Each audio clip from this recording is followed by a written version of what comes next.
पुण्याच्या शिरूर तालुक्यातील संविदेने येथील शिक्षकाला मारहाण प्रकरणी अखेर शिरूर पोलिसांमध्ये 12 जणांवरती गुन्हा दाखल करण्यात आलाय। शिक्षक नितीन चव्हाण यांना शिक्षकाला कवटे येथील 12 तरुणांनी घरातून उचलून लाठ्याकाठ्यांनी मारहाण केली होती।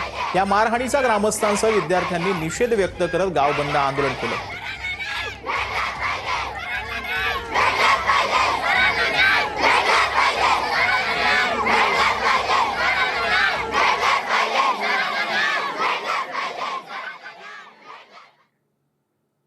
तर बीडच्या गेवराईमध्ये 4 दिवसांपूर्वी शिवप्रेमींनी रात्रीतून छत्रपती शिवाजी महाराज चौक येथे छत्रपती शिवरायांचा अश्वारूढ पुतळा उभारलेला होता।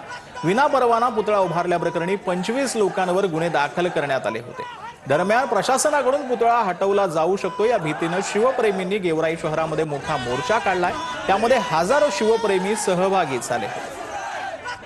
तर गेवराईमध्ये काही दिवसांपूर्वी शिवरायांचा पुतळा बसवण्यात आलेला होता, परंतु प्रशासनाकडून हा पुतळा परवानगी न घेता बसवण्यात आल्याने शिवप्रेमींकडून जे आहे त्या पुतळ्याच्या आता तिथून हटवला जाऊ शकतो प्रशासनाकडून हा पुतळा म्हणून तिथं मोर्चा जो आहे तो गेवराईमध्ये काढण्यात आलेला आहे आणि शिवप्रेमी शिवरायांच्या या संपूर्ण घोषणा ज्या आहेत त्या संपूर्ण परिसरात देताना पाहायला मिळतात।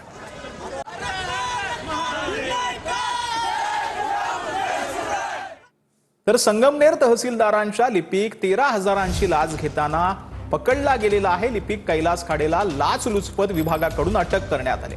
मालमत्तेच्या वाटप पत्राचा आदेश करून देण्यासाठी त्यांनी लाच मागितलेली होती। लाचेची रक्कम स्वीकारताना लाचलुचपत विभागाने लिपिकाला रंगेहात पकडलेला आहे।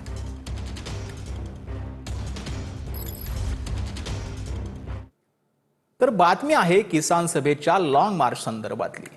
विविध मागण्यांसाठी सुरू असलेल्या किसान सभेच्या लॉंग मार्चचा आजचा 3रा दिवस आहे। संगमनेरमधील निर्जनेश्वर येथील महादेव परिसरामध्ये आंदोलक मुक्कामी असणार आहेत। उद्या सकाळी मोर्चा पालकमंत्री राधाकृष्ण विखे पाटील यांच्या लोणी गावाकडे कूच करणार आहे। मागण्या मान्य होत नाही तोपर्यंत लोणी ठिय्या आंदोलन करण्याचा शेतकऱ्यांनी निर्धार केला।